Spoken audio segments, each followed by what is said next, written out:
querido utilizar la campaña de la administración Biden sobre el tema del Tren de Aragua. Yo sobre eso tengo una posición muy clara. Le digo al presidente Donald Trump, con respeto, pida los informes de los últimos 4 años del FBI y la DEA, de las oficinas en Colombia, para que ustedes vean, presidente Trump, quiénes financiaron, quiénes movieron, quiénes dirigieron al famoso Tren de Aragua, quiénes lo llevaron a Colombia, quiénes lo llevaron a Estados Unidos.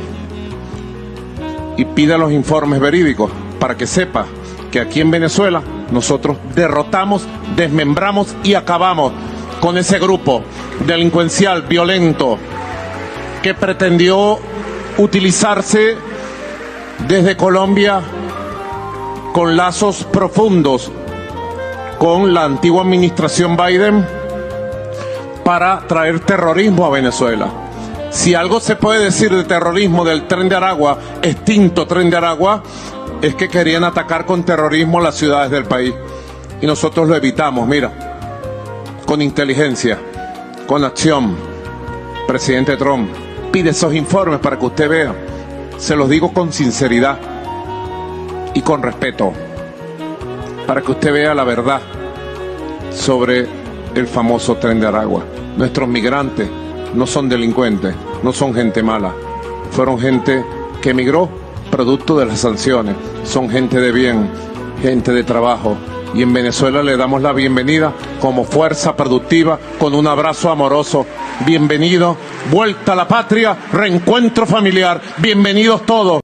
President Donald Trump took to Truth Social on Wednesday to announce he will be reversing oil concessions granted to Venezuela's Nicolas Maduro's government during the previous administration, citing failure to return criminals from the U.S. We are hereby reversing the concessions that crooked Joe Biden gave to Nicolas Maduro.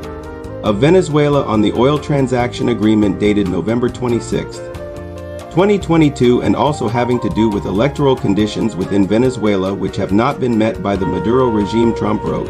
He added that the agreement, dated November 26, 2022, will be terminated as of the March 1st option to renew former President Joe Biden's sanctions on oil, gas, and gold from the country in an effort to get free elections. But Nicolas Maduro, Venezuela's socialist tyrant, has given up to the new Trump administration. He is providing migrants with fully paid return flights, receiving deported of trendy Aragua criminals, increasing oil production and releasing of American prisoners. The only thing the autocrat is not willing to give up is power, and the new administration seems unwilling to use taxpayer dollars to overthrow his regime. The Venezuelan oil industry is reaching 1 million barrels per day, its highest production in 5 years. On February 1st, the U.S. Office of Foreign Assets Control renewed the General License 41 that allows Chevron to operate within Venezuela, and the Trump administration let it through. Despite this new oil recovery, Maduro is a political orphan at home. He does not enjoy the popular support of his people. The opposition remains strong, and most of the world perceives him as an illegitimate leader with blood on his hands and no respect for human rights. Trump has not made a final decision on Venezuelan oil. The issue is still under review. In the meantime, though, investors and even some intellectuals consider that U.S. presence in Venezuela is not only necessary but strategic. According to this new narrative, although it seems to normalize the dictatorship, oil production under U.S. and European companies creates jobs, reduces migration, and slams the door on China, Russia, and Iran, the division and difficulty over the Venezuela situation is moral, economic, and political. Some Trump supporters are betting on deporting all migrants.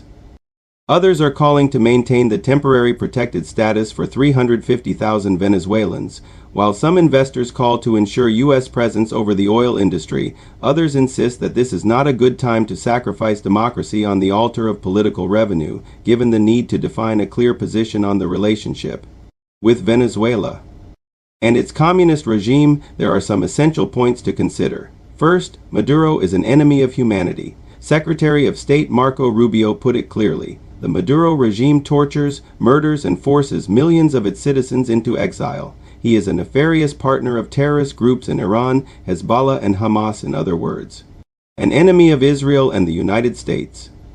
Venezuela leads Latin America in the number of political prisoners. It holds 687 political prisoners as of last month, followed by Cuba at 150, Bolivia at 300, and Nicaragua at 47. Admiral Alvin Holsey, head of the U.S. Southern Command, recently told the Senate that the authoritarian Maduro and his regime are engaged in narcoterrorism, corruption, drug trafficking, money laundering, human rights abuses, and other nefarious activities. Second, Venezuelan democracy is not worth selling at the price of oil. Representative Elvira Salazar Arfla has said it loud and clear. If we don't push for Nicolas Maduro and Diosdado Cabello to leave power, it will come back to haunt us. Third, the relaxation of sanctions must stop. The 2 years of relaxation of sanctions and the continuation of the OFAC license have provided oxygen to the tyrant funding his military and his supporters. Fourth, pressure on Maduro has worked in the past, between 2018 and 2022. The Trump administration's policy of maximum pressure forced Maduro to begin a process of dialogue that would later lead to his crushing electoral defeat, an outcome he did not respect but could not completely avoid. Fifth, Maduro's criminal organization, Cartel de los Soles, must be included by Trump on the U.S. list of terrorist organizations. This should not be negotiated, nor granted as a peace offering. This key decision will close the doors to the dictatorship and its various dirty businesses such as drug trafficking, blood gold, oil smuggling, and many others.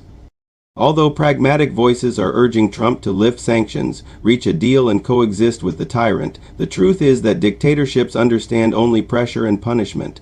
A bad agreement now does not eliminate the crisis, it only postpones and worsens it. Today, more than ever, more pressure is required against the tyrant and greater international support is needed for those freedom fighters opposing the regime. The people have already done their part. It is up to the international community to do the same. This is no time to throw in the towel. He must have given up, thrown in the towel, abandoned his sad little masquerade. I finally got to him. The power of the press triumphs.